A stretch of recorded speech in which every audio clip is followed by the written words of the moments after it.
अलिफ लैला अलिफ लैला अलिफ लैला। बेटी, मैंने मुखबिर जिन से बात की। अकरम ने जो कुछ भी कहा है वो सच है। आप जिशान और उसके खानदान को बचा लीजिए और उस बदरू डाइन को ऐसी सजा दीजिए कि वो इंसानों को नुकसान न पहुंचा सके। सजा तो उसे मेरी बेटी आबिदा देगी। उस जालिम बदरूह ने शरारा गुल से सोफे निज़्मा बनकर मेरी बेटी का घर छीना है और मैं उसे उसकी पूरी दुनिया छीन लूंगी। उसकी शैतानी ताकत के टुकड़े टुकड़े कर डालूंगी। मुझसे मेरा होने वाला शौहर छीनकर उसने जो गुनाह किया है, उस गुनाह की सजा सिर्फ मैं उसे दे सकती हूँ। कोई बादशाह या काजी नहीं दे सकता। आमिना बहन, उसे सजा जरूर दो, वरना वो डायन लोगों को मारती रहेगी। और तुम जिशान को समझा दो, उसे बचा लो। सोफो निज़्बा के हुस्न का जादू उसके सर चढ़कर बोल रहा है। वो हमेशा उसके हुस्न की तारीफ करता रहता है और मैं और सोफो निज़्बा एक दूसरे को पहचान चुके हैं। मुझे अपनी जिंदगी के लिए खतरा महसूस हो रहा है। पैरो नहीं आबिदा, इन्हें वो नक्श जलाली वाला तावीज दे दो।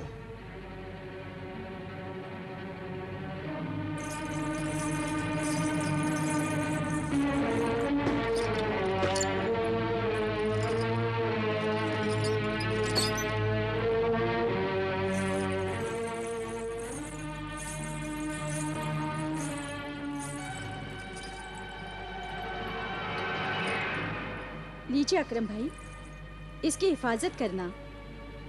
ये तुम्हारी हिफाजत करेगा। ठीक है, मैं इसकी हिफाजत करूंगा।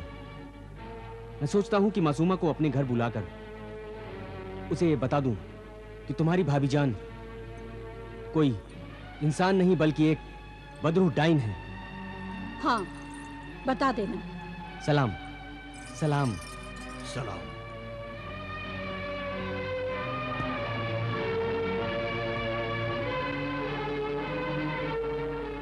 अब तुम जाओ भाईजान, और जब जिशान घर से बाहर निकले तो मुझे खबर कर देना। मैं उससे मिलूंगी। तुम जल्दी जाओ भाईजान और जाकर जिशान के घर के बाहर छुप कर बैठे रहो। मैं ऐसा ही करूँगा। मैं चलता हूँ। हमें जल्दी से जल्दी जादूगरनी मरिखा और शरारा गुल की ताकत को खत्म करके उन्हें जलाकर राख कर देना चाहिए या फिर उन्हें कैद कर लेना चाहिए। हाँ, मैंने भी अब यही सोचा है अब्बा जान। उससे पहले मैं जिशान से एक मुलाकात कर लूं।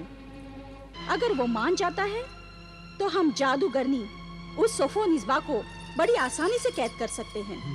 और अगर वो नहीं मानता तो फिर हम अपने तरीके से, अपने जलाली इल्म से सोफो निज़्बा के हाथ पांव बांधकर उसे कैद कर लेंगे। हाँ। और फिर बादशाह और लोगों के सामने पेश करेंगे।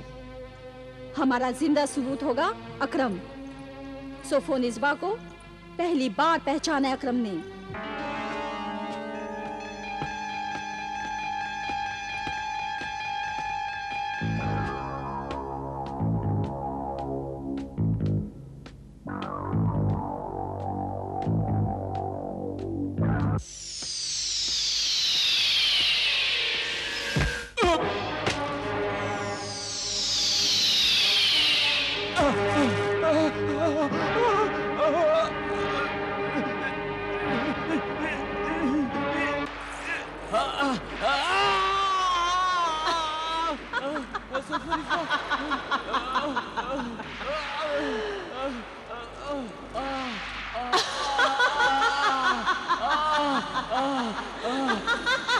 छोड़ दे मेरा हाथ सोफो निज़्बा, छोड़ दे मेरा हाथ। जब मौत हाथ पकड़ लेती है तो छोड़ती नहीं, अपने साथ ले जाती है। और फिर एक दिन तो सबको मरना ही है। तुम आज ही मर जाओ। नहीं, मैं मरना नहीं चाहता। मैंने तेरा क्या बिगाड़ा है? अकरम, अगर आज मैंने तुझे नहीं मारा तो मेरा बना बनाया खेल बिगड़ जाएगा। अगर जिशान के घर तू मुझे नहीं पहचानता तो तू आज बच जाता, मगर तू तो मुझे देखते ही बदहवास, हैरान, परेशान और खौफजदा होकर डर गया। और मैं भी डर गई कि कहीं तू मेरे बदरूह डायन होने का राज खोल न दे। लेकिन तू तो इस कदर डर गया कि वहाँ से भाग गया। मैं तेरा ये राज किसी को नहीं बताऊंगा सोफो। सोफो निस्बा, मैं तेरा राज किसी को नहीं बताऊंगा। तू ये राज किसी को ना बताए, इसीलिए तो मैं तुझे मार दूंगी। जितना तू मुझसे डर रहा है ना अकरम, उतना ही मैं भी तुझसे डर रही हूँ। इसीलिए मैं तेरा पीछा कर रही थी। मैं जानती थी कि तू उस आमिल और उसकी बेटी आबिदा से मिलने जरूर जाएगा, और तू गया। तो मैं समझ गई कि तूने उस आमिल और उसकी बेटी आबिदा को सब कुछ बता दिया होगा, और अपनी हिफाजत के लिए उनसे तावीज भी लाया होगा। इस पाक तावीज को नापाक हाथ लगाने से मैं जल भी सकती हूँ, इसीलिए मैंने पत्थर बनकर तुझे ठोकर लगाई। वैसे भी रोजाना मैं एक इंसान को मारूंगी, और मैं और मेरी सहेलियां उसे अपनी गिजा बनाएंगी।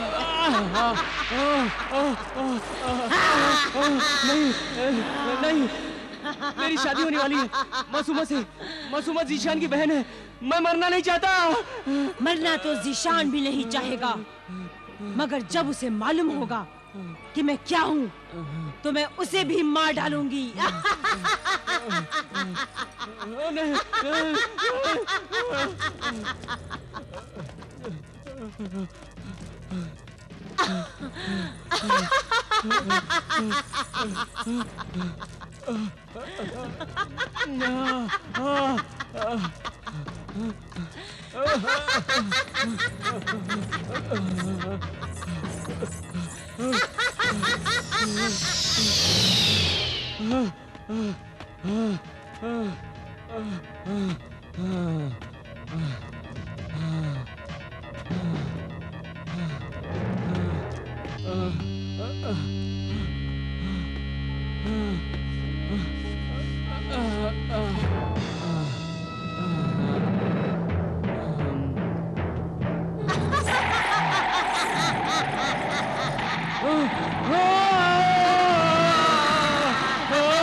क्या जिशान घर से बाहर निकले? हाँ मैं नबीदा, जल्दी चलो। अब तक तो वो चौराहे तक नहीं पहुँचे होंगे। मैं साथ साथ उठता हुआ तुम्हारे साथ चलता हूँ।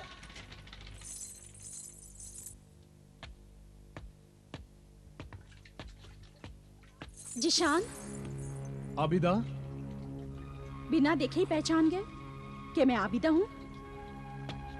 तुम्हारी आवाज तो मैं मरने के बाद भी पहचान लूंगा।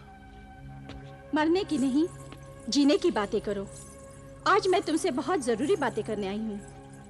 मुझे उम्मीद थी मेरे खत के जवाब में तुम खुद मुझसे मिलने आओगी, और खत में मैंने जो दूसरी बीवी बनने की इल्तिजा की थी, मुझे यकीन है तुमने मेरी इल्तिजा कबूल कर ली होगी। अब मैं तुमसे शादी करना अपनी बेइज्जती समझती हूँ। मैं तुम्हारे खत का जवाब बनकर नहीं, बल्कि बहुत बड़े खतरे से तुम्हें खबरदार करने आई हूँ। तुम्हारी खूबसूरत बीवी से तुम होशियार रहना। वो मक्कार है, खूनी है, वो इंसान नहीं, बदरू डाइन है, डाइन। अल्लाह, सौतन का जलापा सुना था, मगर आज देख लिया कि एक औरत को दूसरी औरत से कितनी जलन और हसद होती है। वो तुम्हारे चेहरे पे नजर आती है आबिदा। मेरी पूरी बात सुनो जिशान, मेरी बात समझो। मैं अच्छी तरह समझ गया हूं कि तुम क्या हो और सोफो निस्बा क्या है। जमीनों आसमान का फर्क है तुम दोनों में, और तुम मारे हसद जलन के उसे खूनी मकार बदरूह डायन कहती हो। वो है, मेरी बात का यकीन करो जिशान। तुम मकार, झूठी, फरेबी हो आबिदा, फरेबी हो तुम। सोफो निस्बा तो जन्नत की हूर है।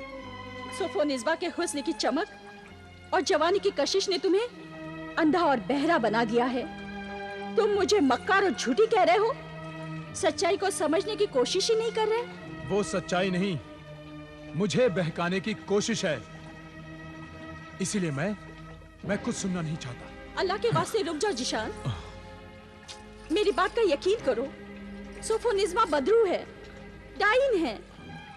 शहर में जो पुरअसरार कत्ल हो रहे हैं और जो लाशें मिल रही हैं, उन सब के पीछे सिर्फ सोफो निस्बा का ही हाथ है। खामोश! गुस्ताख आबिदा, अब एक लफ्ज भी अगर मेरी नेक सीरत बीवी सोफो के लिए कहा तो मैं तुम्हें जिंदा नहीं छोड़ूंगा। रुक जाओ जिशान, सोफो निस्बा।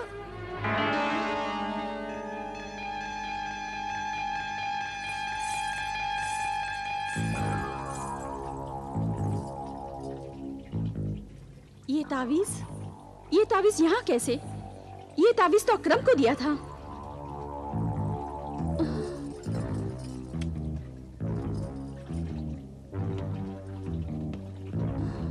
अकरम का तावीज? आबिदा बहन, आबिदा बहन, क्या बात है भाईजान? अकरम भाईजान का खून हो गया। हाय अल्लाह! क्या? उनकी लाश नरक के पास पड़ी है। अकरम का खून? चलो बताता हूँ। हाय अल्लाह! अकरम! अकरम! मेरे यार, तुझे क्या हुआ अकरम? उठ, कुछ तो बोल अकरम, कुछ तो बोल मेरे यार, कुछ तो बोल। अकरम, तुझे उसी ने मारा है। मेरे अल्लाह, उस डाइन पर कहर नाज़िल फरमा मेरे अल्लाह। क्या हुआ तुझे अकरम? किसने मारा तुझे यार मेरे? तुझे क्या हुआ? कुछ तो बोल, कुछ तो बोल अकरम। अल्लाह! अब्बू जान, अब्बू जान, अम्मी जान, सोफो निस्बा, मासूमा। क्या हुआ? अब्बू जान गजब हो गया। क्या हुआ जिशान?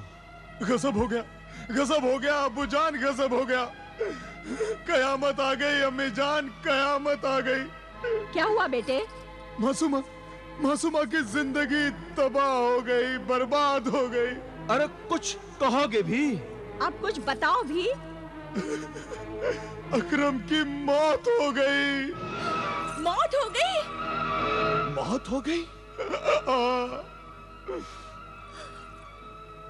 अम्मी जान! अकरम भाईजान को किसने मारा?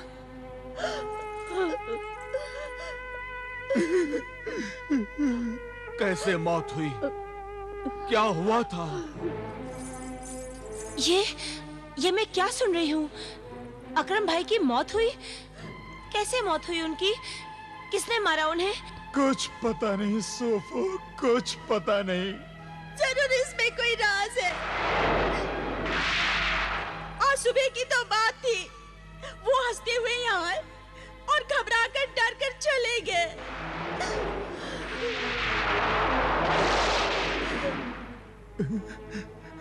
उनकी लाश कहाँ मिली?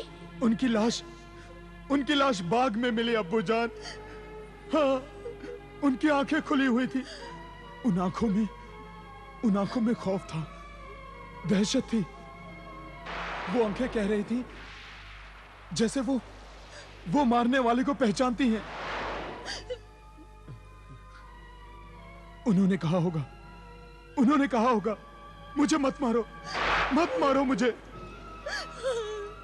उनके चेहरे की बेबसी बता रही थी कि उन्होंने कातिल से बड़ी इल्तिजाएं की होंगी, लेकिन जालिम ने उन्हें मार डाला।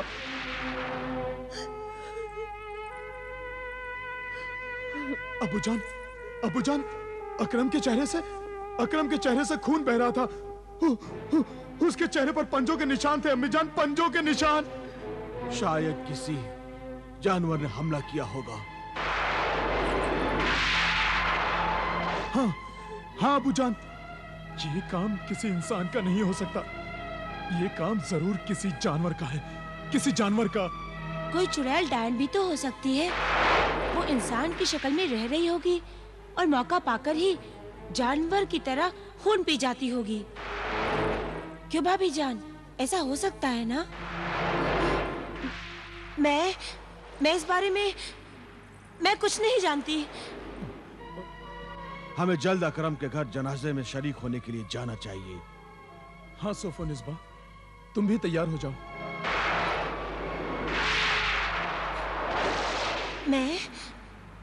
मुझे भी जाना चाहिए। हाँ सोफो निस्बा, अकरम मासूमा का तुम्हारी ननद का होने वाला शौहर था। जाओ तैयार हो जाओ।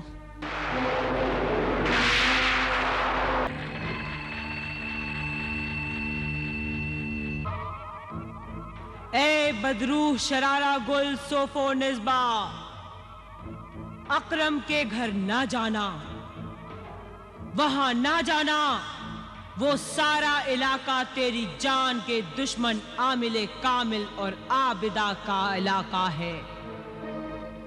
अगर तू इस बार आमिल और आबिदा के पाक इल्म के पंजे में फंस गई और उन दोनों ने तेरे इस शरारा गुल वाले जिस्म को जला दिया, तो फिर मैं तुझे कभी भी कोई भी नया जिस्म नहीं दे पाऊंगी और हमेशा के लिए तू राख बनकर हवा में गायब हो जाएगी, हमेशा के लिए। नहीं, मैं अकरम के घर नहीं जाऊंगी।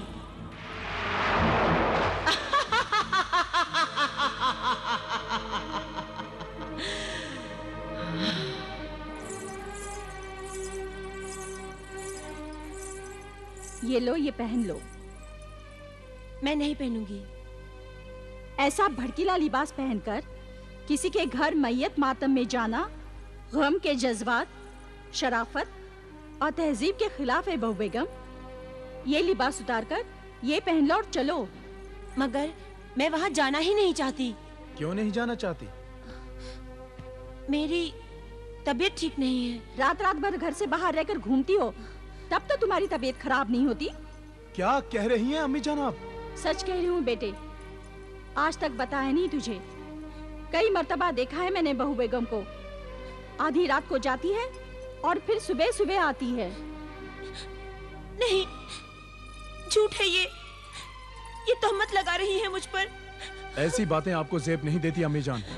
बस बीबी के मगरमच्छ के आंसू देखकर फौरन माँ से सख्त लहजे में बात करने लगा। ये क्या हो रहा है? अरे ये वक्त झगड़ने का नहीं है। अकरम की मौत का गम, अकरम की मौत का गम हमें संभलने नहीं दे रहा है। हमारी बच्ची मासूमा की तो जिंदगी ही उजड़ गई। अकरम के माँ बाप पर गमों का पहाड़ टूट पड़ा है। ऐसे हालात में हमें जल्दी से जल्दी अकरम का जनाजा उठने से पहले अकरम के घर पहुंचना चाहिए। चलो चलो बहू बेगम। नहीं, मैं नहीं जाऊंगी। नहीं, चलो सोफो निस्बा। रिश्तेदारी का मामला है, बिरादरी के लोग उंगलियां उठाएंगे कि इतनी मतलबी है कि जवान बेटे अकरम की मौत पर पहले से घर आकर दिलासा तसल्ली नहीं दी, गले लगकर आंसू नहीं बहाए, क्योंकि अकरम अब जिंदा नहीं रहा, इसलिए कोई मतलब नहीं रहा। हाँ हाँ अम्मी जान, आप बिल्कुल ठीक कह रही हैं। चलो सोफो निस्बा। अच्छा, चलती हूँ।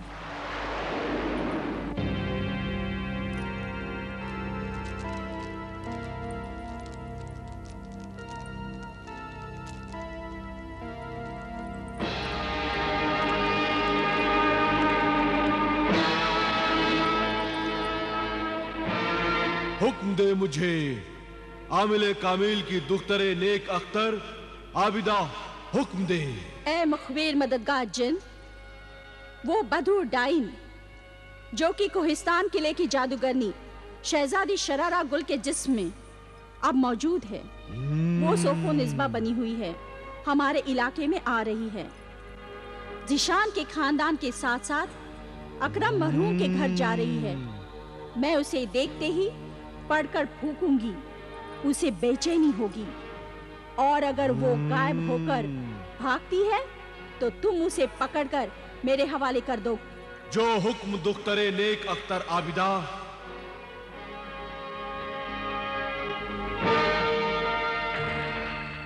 अब जल्दी बता ए जादूगरनी मरेखा, जल्दी बता, मैं क्या करूं?